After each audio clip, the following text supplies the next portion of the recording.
I pray that more people will hear this. But I'm going to bring this message for you that are here. Amen. I yesterday told someone as well, I don't do stuff in ministry for those who are not. I do stuff for those who are. And I am so thankful and glad and happy that you are in the house this morning. Amen. All right, so let us go. Title of this morning is The Type of Faith That Overcomes. The type of faith that overcomes. And in this title, I'm not trying to explain that there's different types of faith. I'm trying to explain that there is what we might think is faith, but if we measure this according to the Word of God, it would not be faith, right? So the easiest way to be able to put this down is in the type of faith that overcomes.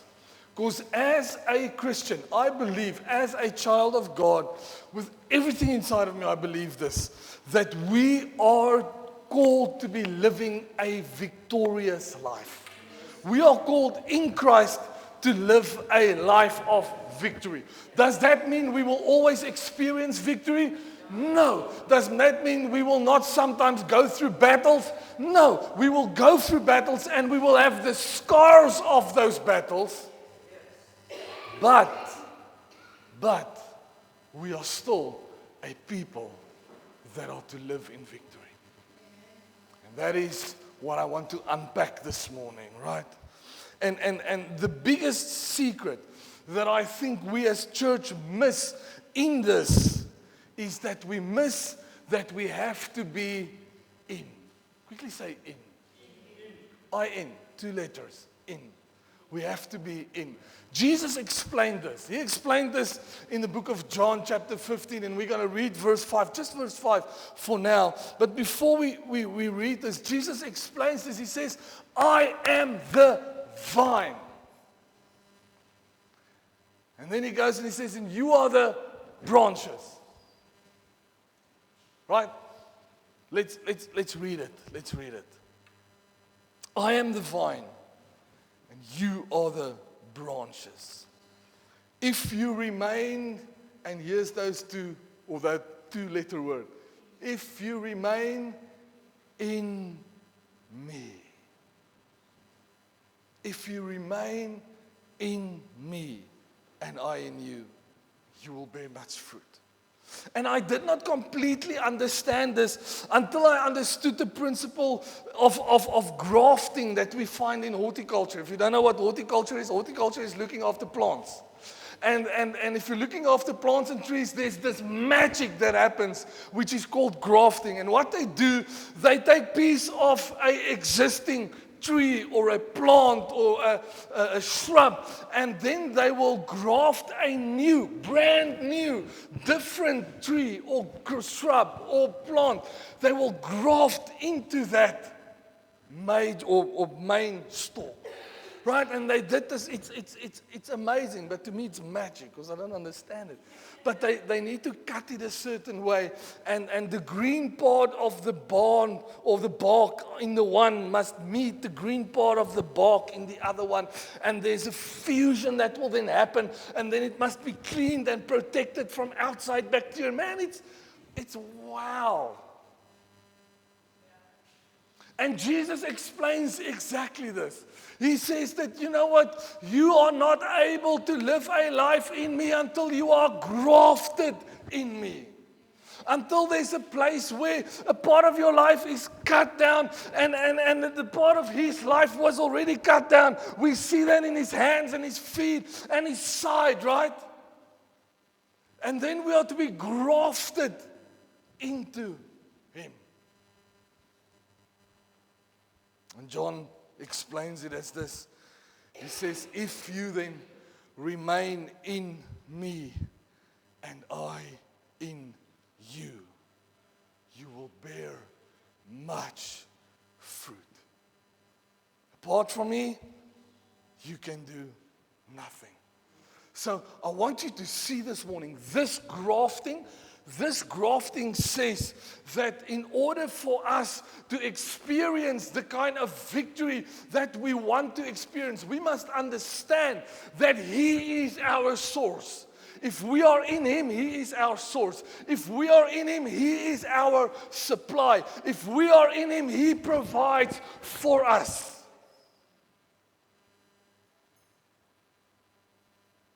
So sometimes we say, I need joy in my life. I need some happiness. I'm so unhappy. And we try to place that burden on the people around us and on the circumstances around us. Listen, let me tell you this. Until you realize and come to realize that you are in Him and you know that you are supposed to put that burden in Him, on Him, you will not experience that.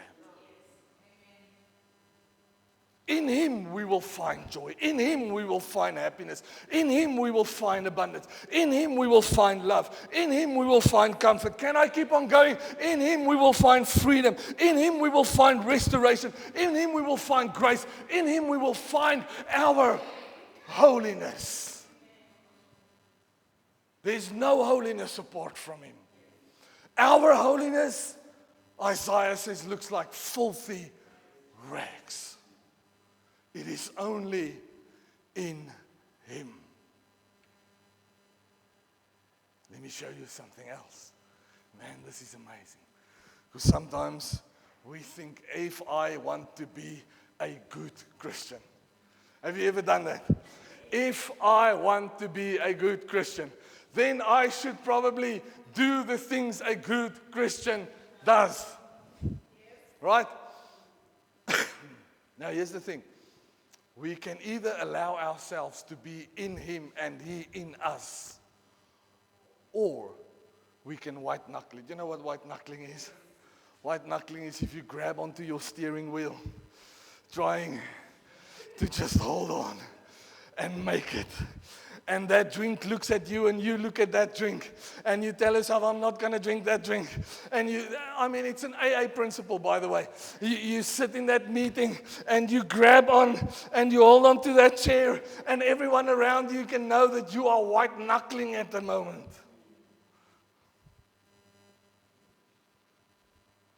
So what we do, if I can give you a picture of this, what we do, we say that, I'm going to use the analogy of a tree. Is that okay? I must be a good tree. A good tree. And this good tree must bear good fruit. So I, being a good tree, must now bear my good apples. I like apples, so I'm going to say apples. So now we stand there.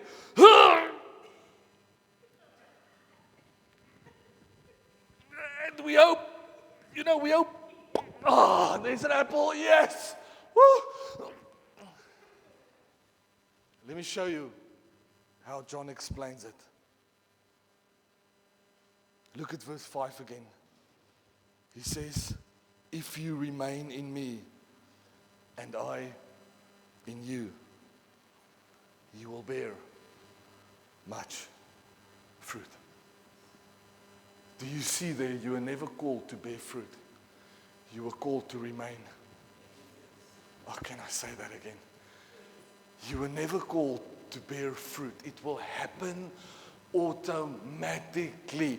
There's stuff in your life that you did. There's people that you visited and places that you went to and stuff that as soon as you start to be in Him, there's an automatic occurrence that says, I don't want to do that stuff anymore. I don't want to go to that places and visit those people and be in that environment anymore. Why? Because you are called not to bear fruit, but to remain. And when you remain, the fruit comes automatically. And sometimes we try to put so much pressure on having the fruit that we forget to remain. And we try to do it in our own strength and in our own power. And then we fail. And we wonder why we failed. Or we blame God. He who remains in me, the Bible says, will bear much fruit. What am I saying this morning? Are you saying, Pastor Jay, that it is not important to live a holy life? No, no, no. I'm saying it's very important to live a holy life. What I am saying is there's a way that you should live that holy life that is dependent on you being in Him and not on you doing it in your own strength and in your own power. In fact, I think one of the most important ways that the enemy comes and steals our victory and takes away our joy and our happiness is by lying to us. And this is the lie he uses. You're not good enough. You should try to become better. Did you see what you did there? Oh, you failed so much. Do you think God can ever love a person that fails as much as you do? No, no, no. You should try harder, man. Let me tell you this, just by staying in His Word and reading His Bible, that's not going to be enough. Let me tell you, listen, if the enemy can't get you to fall by being an obstacle in front of you, he's going to try get you to fall by running behind you and pushing you and pushing you. But be assured of this, the enemy's got one purpose. One purpose. John 10 verse 10 tells us exactly what that purpose is. You can read it with me. The thief does not come. And I've put down the New King James here because he says it's so nice, the arrangement of the words. He says the thief does not come except. What does that mean? He comes, but with one purpose. The thief does not come except to steal, to kill, and to destroy. The thief, the enemy, the devil, has one purpose when he interferes in your life. Has one purpose when he makes you feel that you are not enough. Has one purpose when he makes you believe that you have to work harder and harder and do more and burn yourself out, because that is what a good Christian is supposed to do. The thief has one objective, and that is to steal from you. How many people have I sat with that says, I can't do this Christian thing, it's too much. It's too much. See, Jesus says, but I have come so that you might have life, and life in abundance in Him. What does that mean to our faith? It means this: we never fight for a place of victory. Never. We fight from a place of victory. The battle has been won. When you catch yourself that you listen to the enemy and he wants to draw you into a battle of doing more, of trying to be more, of trying to please more, of trying to have more, of trying to... This is where you fight, or how you fight. You step back and you say, I'm not fighting for victory. I'm fighting from victory. Because the victory I have is not in myself, but it is in Him. It is in Him. Me, I'm more than a conqueror. Come on. Me, conquer what? What do I know? I can't conquer anything. I can be in Jesus. And I know He fights my battles. And I know He cares for me. And I know He provides for me. You want to know what the lie of the enemy, and I'm going to preach on this in a couple of weeks. I'm busy with that sermon. You know what the lie of the enemy is these days? To have us believe that we don't have enough. To have us believe that we don't have enough to such a degree that we are starting to think that rest is from the devil.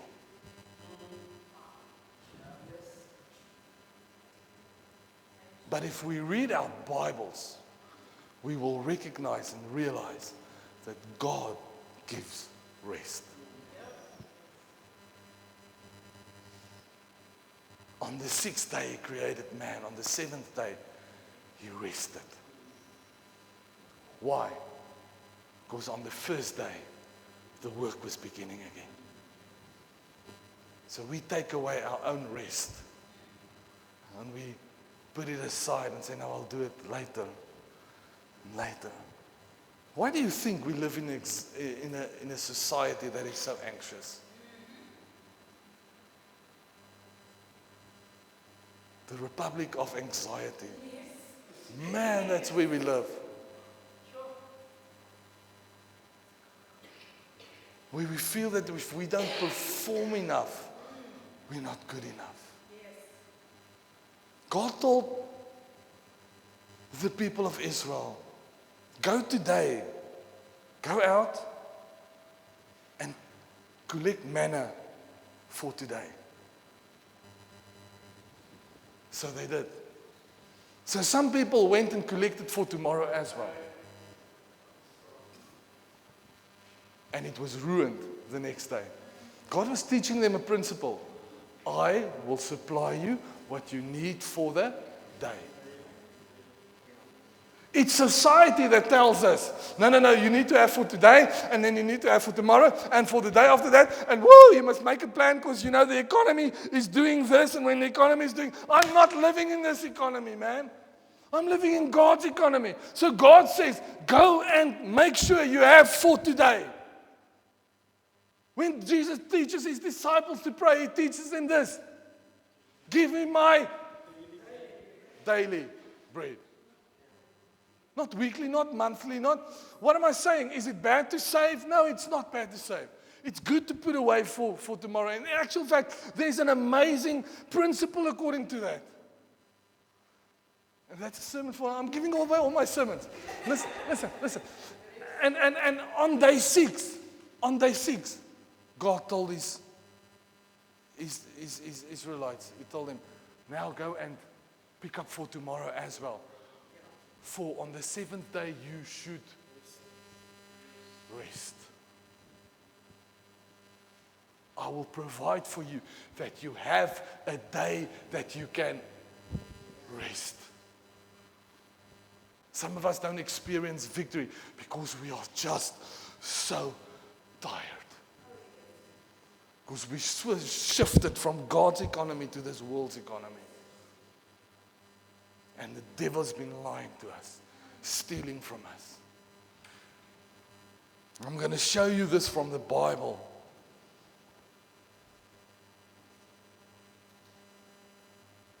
So what I want you to know, number one, we're not fighting for victory, we're fighting from victory. Number two, where do we obtain our victory? Our victory was obtained on the cross. And there's nothing we can do except for remain in the vine that would make us victorious. What kind of faith? What kind of faith do we need to be victorious? The kind that remains. The kind that remains. The kind that when the world says, or when my friend says, or when other people say, you have to, you can't be that weird. Because remaining sometimes is weird. It's seriously weird. If you try to explain it to some of your family members, they're going to look at you funny. If you try to explain it to some of your colleagues, they're going to think you are cray with a Z. Why?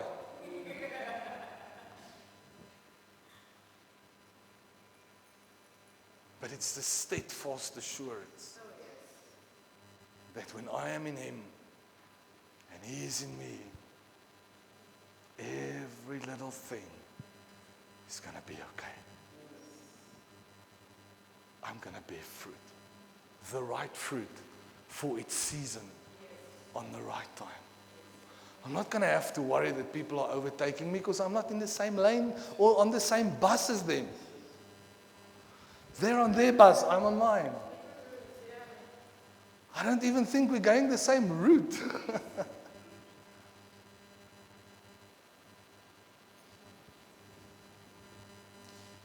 The devil knows exactly what you have, and knows exactly that you have the right to use your relationship with Jesus, with God the Father. He also knows everything as a Christian that you are entitled to. We don't like that, because then we think of entitlement. We think we're going to be arrogant if we stand on the promises of God. Especially in our westernized society, as individualists. We don't ask for help. Stop.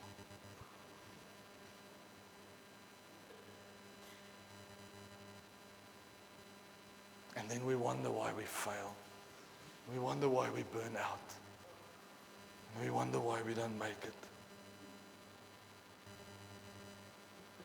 See, the greatest victory that the devil has over the church and over God's people is that he cheats every man, woman, boy, girl out of the victory that God has for them by thinking you have to do it all on your own.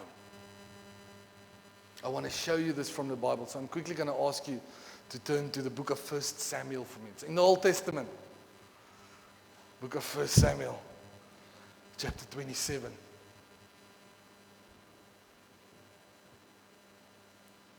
I'm going to show you the scheme of the enemy. Is that okay? If you're there, say, I'm there. Verse 1, and David said in his heart, I shall now perish one day by the hand of Saul. There is nothing better for me that I should speedily escape into the land of the Philistines. Do you hear or do you see the language that he uses? David said in his heart, he believes the lie. Saul is coming for me. He's going to kill me. Why do I say it's a lie that he believes? Because David was anointed by the prophet to be king. What has God anointed you for?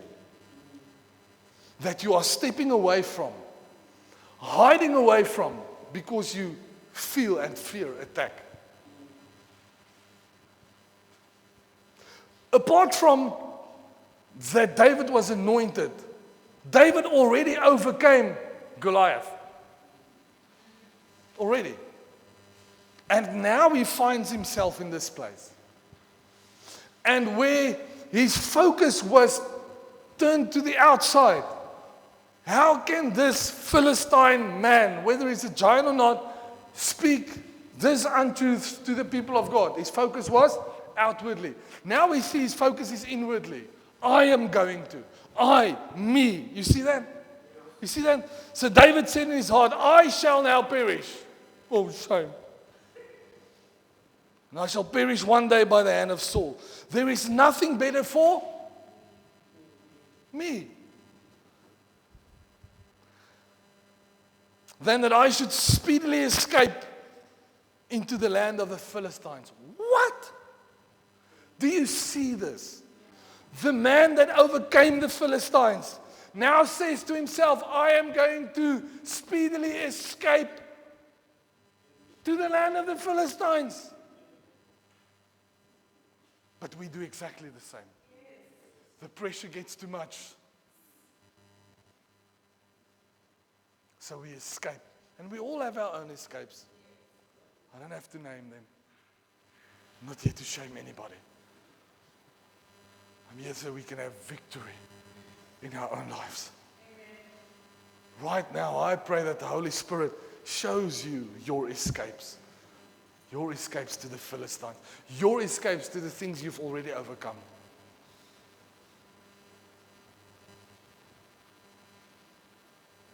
And he said, and Saul shall despair of me to seek me any more at any cost of Israel. So I shall escape out of his hand.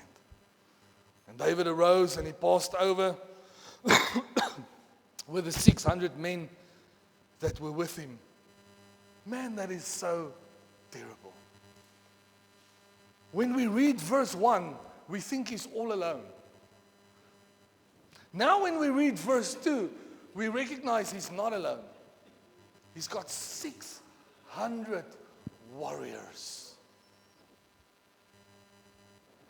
And he's so stubborn that he not only is trying to ruin his own life, he's trying to ruin the life of 600 good men that is with him on his journey. So maybe it's not just about him. Maybe the enemy knows when he can get to you, he can get to some people that's so close to you, that looks at your life, that your life is an example of. Wesley Huff, I don't know if you guys know Wes Huff. He's a Canadian apologist. He says the following. He says there's 5 Gospels.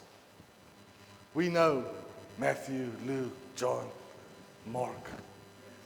You know who the 5th Gospel is? Me. There's some people that you are in contact with. The only version of the Bible or the Gospel of Jesus then that they get to interact with is not Matthew, Mark, Luke, or John. It is Unico, or Karabo, or Chris. The book of Janet. Paul also explains it. He says, you are my book. You are my testimony. He tells to the church. So we read in verse 2. Now we read, he's not only making it difficult for himself, he's making it difficult for 600 other men that's with him.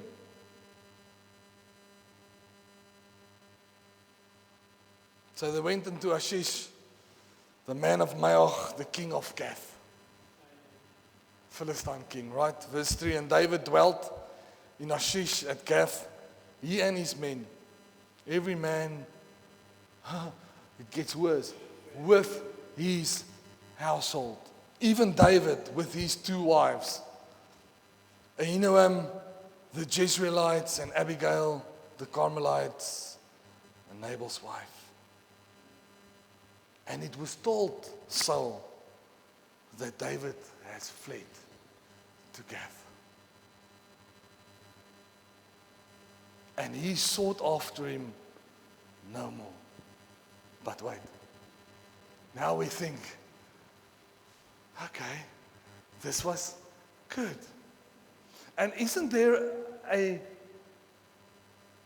place, an exact moment in our timeline of stupid things we do in ourselves that we think are very wise, that we actually think,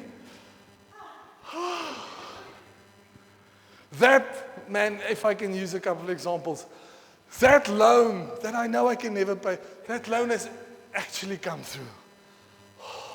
I can breathe easy. Right? That person that I'm never going to speak to again, I've blocked the number. That.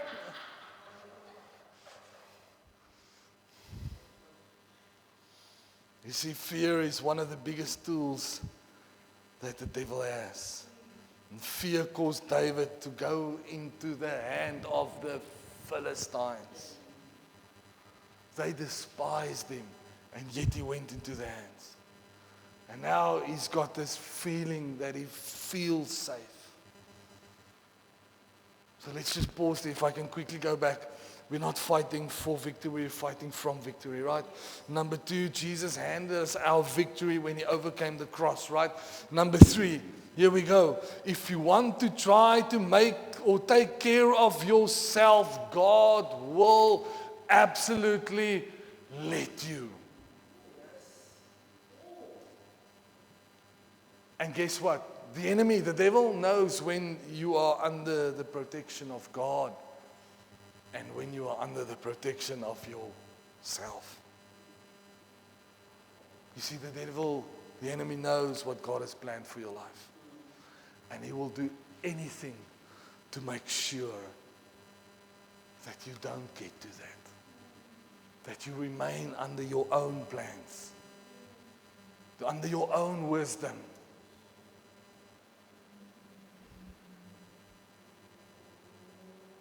So now, go to chapter 30 for me. I told you there's more. Go to chapter 30. You see, when we start getting comfortable in our defeat and taking care of our own problems, that is when the devil gets even bolder. And that's when the real attack comes. Look with me. So chapter 30, verse 1. And it came to pass. Quickly say, came to pass. In our life, sometimes what we are waiting for is not victory, but things to just come to pass. We have planted, and now as a man sows, he will reap. It will come to pass. We tend to see that only in a good sense. I was planting. Whatever a man plants, whatever you sow, you will reap.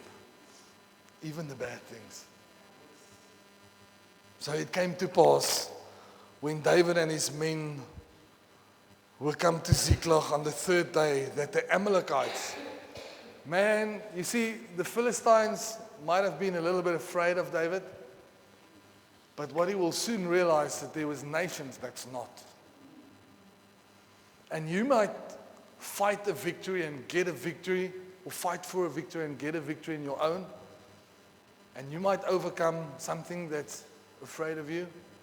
But I promise you, and I'm not giving victory to the devil when I say this. I'm giving you a God-honest word this morning. Right? That the devil's got much more in store for you. And if he can, he will take you out. You think the enemy that's on your path right now is terrible? Stay out of God's protection.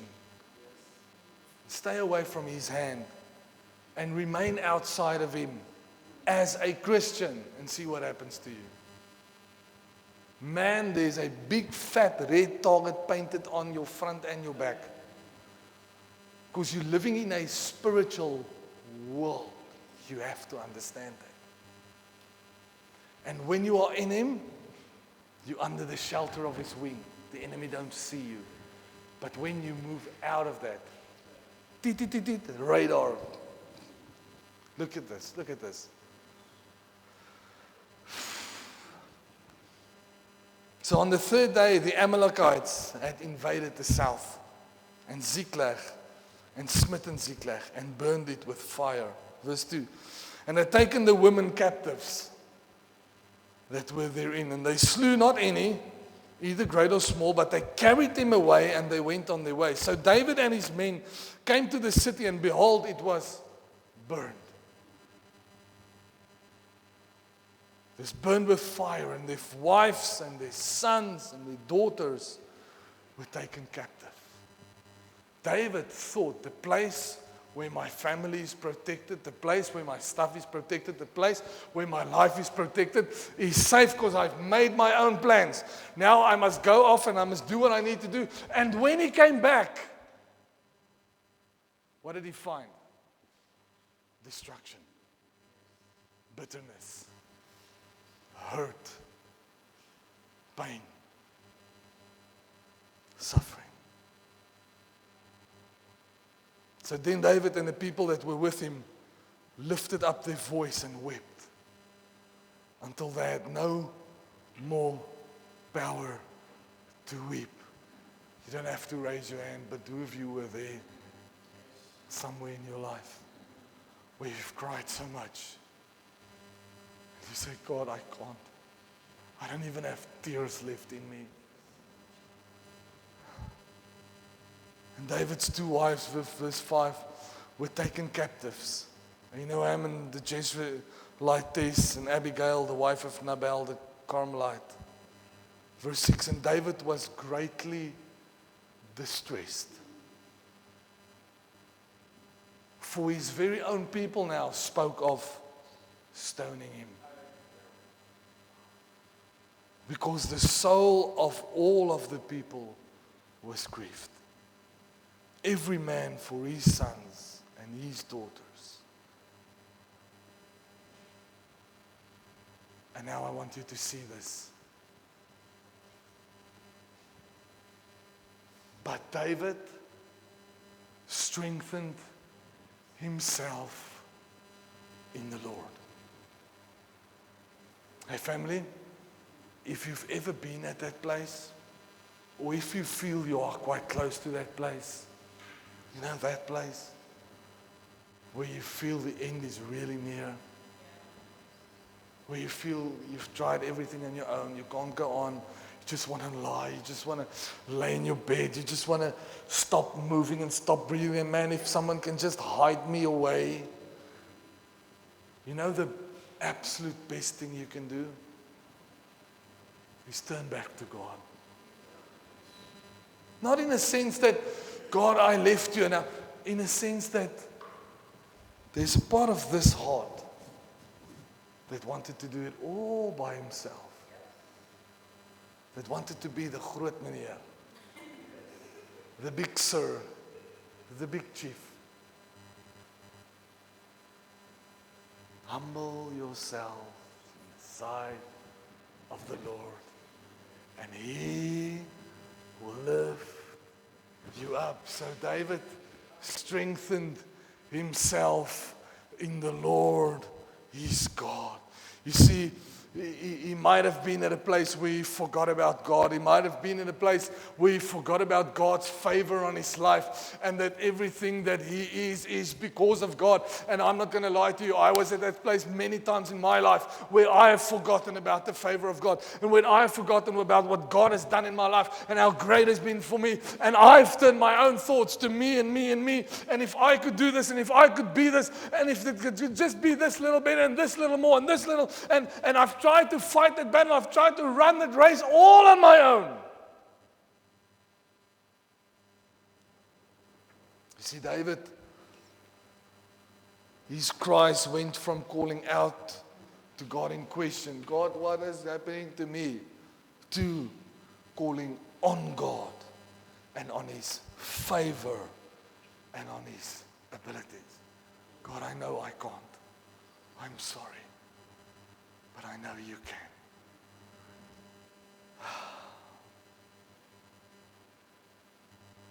Let's see how the victory started. Verse 7. Then David said to Abiathar the priest, Ahimelech's son, please bring the ephod here to me. And Abiathar brought the ephod to David. Let me just... They had an ephod, which is a thing that was made, right?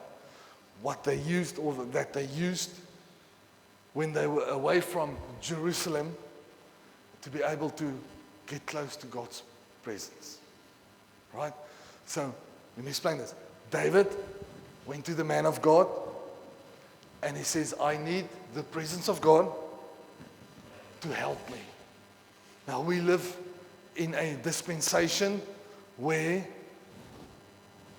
the curtain is torn, right?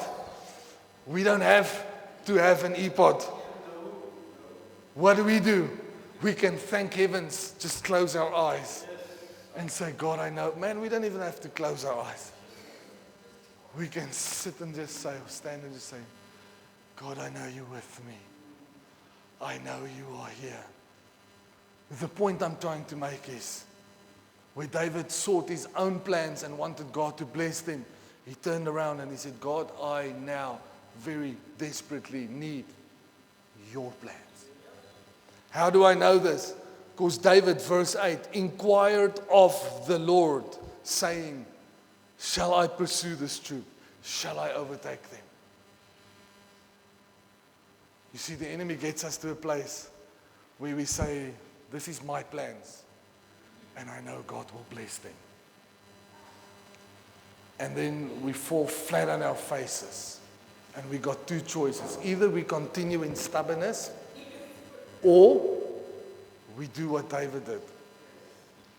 We turn around and say, God, no more my plans. But may I ask you, if I do this, is this the right course of action? If I submit myself and do this, what does your word say? What do you say, Lord? You see the difference? So we answered him. God answered David, pursue, for you shall surely overtake them, and without fail recover it all. So number one, and I end with this, we are not fighting for victory. We're fighting from victory. Number two, Jesus handed us victory when he overcame the cross. Number three, if you want to try and take care of yourself, God will let you. But then number four, your victory begins with believing and living God's word. From where it were your word, that God needs to be blessed, God needs to bless, to becoming again God's word. And it doesn't matter what the circumstances looks like.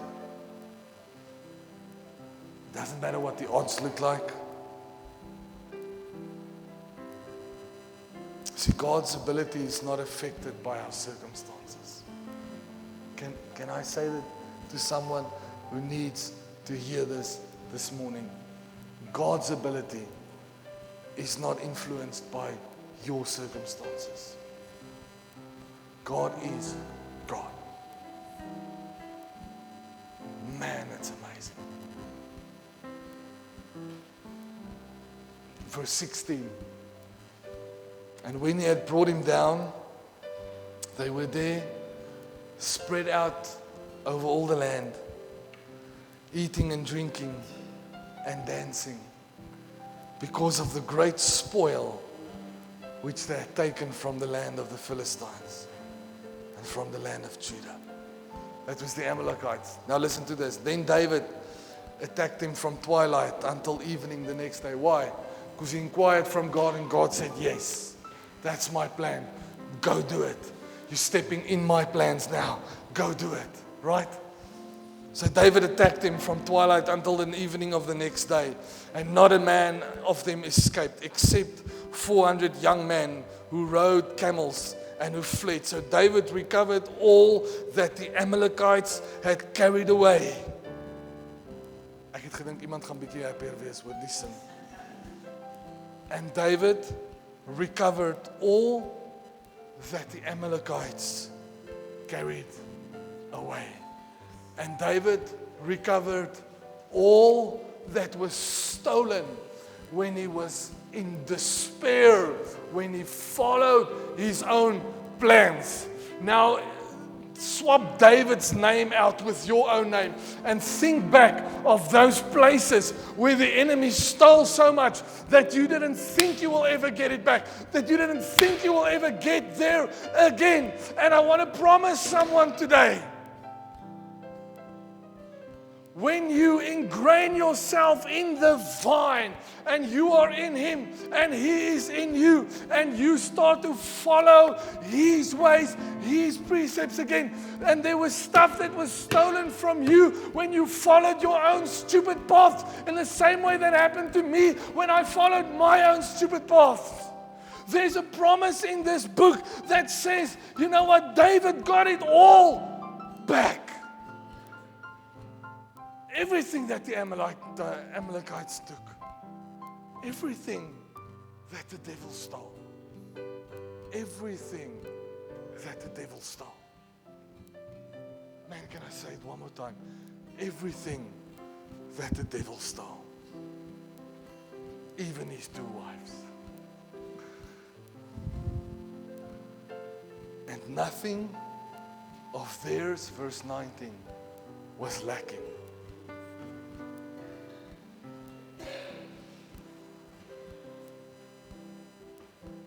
I don't know what your journey's been like, but I know if you're human like me and you've journeyed this road for such a long time as even I did, the enemy took from you. Not because the enemy is so great, because you fell for it. Turn back. Submit yourself. This is the promise. Nothing of these were lacking, either small or great. Sons or daughters, spoils or anything which they had taken from them. David recovered all. Then David took all the flocks and the herds they had driven before those other livestock, and he said, this is David's spoil. Here's the promise from the Word of God this morning. When you turn back, when you decide to ingrain yourself again, and you submit yourself and you humble yourself, and you say, Lord, is this what you want me to do? And you wait for an answer and you follow that. You don't just live your own way. There is a day coming. Not one day. There is a day coming where you will experience everything that the devil took will be given back to you. Why? So that you can say, so that you have no reason not to say, look what the Lord has done. So that when people say to you, man, what has happened? The last time I saw you, you were kind of like down in the dumps and stuff didn't work. And you can't say then that, oh, it's me, or I did this course, or I did that, or I started this. You can only say, it's God. It's God. It's Him. It's Him. It's Him. It's Him.